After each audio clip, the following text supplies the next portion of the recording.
পশ্চিমবঙ্গের রাজনীতির ময়দানে আবারও এক বিরাট ধামাকা। যাকে নিয়ে এতদিন ভাঙড় থরথর করে কাঁপতো সেই তাজা নেতা কি এবার দল বদলে অন্য শিবিরে গিয়ে খেলা ঘোরাবে?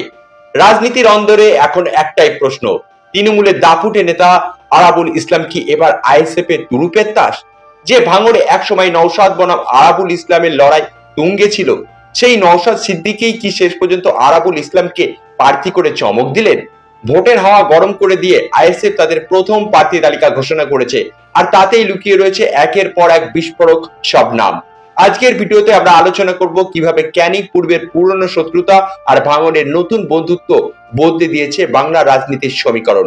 শেষ পর্যন্ত না দেখলে কিন্তু এই রোমাঞ্চকর রাজনীতির দাবার চাল আপনিও কিন্তু মিস করে যেতে পারেন। আব্বাস এবং নওশাদ সিদ্দিকীর দল অল ইন্ডিয়া সেকুলার ফ্রন্ট বা আইএসএফ সোমবার মোট 23টি আসনে প্রার্থী ঘোষণা করে সকলকে তাক লাগিয়ে দিয়েছেন। সবচেয়ে বড় চমক অবশ্যই ভাঙড়ের প্রাক্তন বিধায়ক আরাবুল ইসলাম। তৃণমূল থেকে বহিষ্কৃত হবার পর তিনি ঘাসপুর শিবিরের মায়া কাটিয়ে এবার আইএসএফ এর হয়ে ক্যানিং পূর্ব কেন্দ্র থেকে লড়বেন। ভাবুন তো পরিস্থিতিটা, ভাঙড়ে যার সাথে নওশাদ সিদ্দিকীর আদায় পাঁচকলার সম্পর্ক ছিল, এখন সেই আরাবুলকেই প্রার্থী করলেন নওশাদ। শুধু তাই নয়, তৃণমূলের বিদায়ী বিধায়ক শওকাত মোল্লাকে এবার ভাঙড়ে পাঠিয়ে দিয়েছেন জোড়াফুল শিবির। ফলে নওশাদ বনাম শওকাতের লড়াইটা এখন যেমন ইন্টারেস্টিং হবে, তেমনি আরাবুলের ক্যানিং এর লড়াইটাও কিন্তু সবকিছুকে ছাপিয়ে যাবে। আইএসএফ এর এই তালিকায় শুধুমাত্র আরাবুল নয়, আছে প্রাক্তন এসএফআই নেত্রী প্রিয়াঙ্কা বর্মন এবং তৃণমূল ছেড়ে আসা মফিদুল হক শাহাদিও।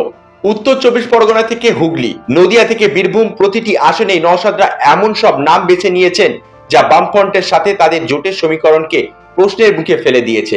বিশেষ করে নন্দীগ্রাম এবং শালবনীতে বামেদের প্রার্থীর বিপরীতে আইএসএফ এর প্রার্থী ঘোষণা হওয়ায় সিপিএম এর অন্দরে তৈরি হয়েছে চাপা ক্ষোভ। তবে এই লড়াইয়ের মাঝে সবচেয়ে বড় প্রশ্ন হলো, আরাবুলের মতো নেতাকে কি বাম সমর্থকরা মেনে নিতে পারবেন? অতীতে আরাবুলের বিরুদ্ধে বাম কর্মীদের উপর অত্যাচারের প্রচুর অভিযোগ ছিল, কিন্তু নওশাদ সিদ্দিকী আত্মবিশ্বাসের সাথে জানিয়েছেন কাউন্সিলিং এর মাধ্যমে যে কেউ নিজেকে শুধরে নিতে পারেন এবং সংবিধানই সেই সুযোগ দেয়। মজার ব্যাপার হলো, আমডাঙ্গায় লড়াই হতে চলেছে ফুরফুরা শরীফের পীরজাদা কাসেম সিদ্দিকী বনাম আইএসএফ এর প্রার্থী। নওশাদ সিদ্দিকী জানিয়েছেন প্রয়োজনে নিজের পীরজাদার আত্মীয়ের বিরুদ্ধে তিনি প্রচার করবেন দলের স্বার্থে। এই রাজনীতির লড়াই এখন শুধু ভোটের নয়, ইগো এবং অস্তিত্বের লড়াই। আগামী বুধবার আরো একটি প্রার্থী তালিকা ঘোষণা করার কথা আছে আইএসএফ এর।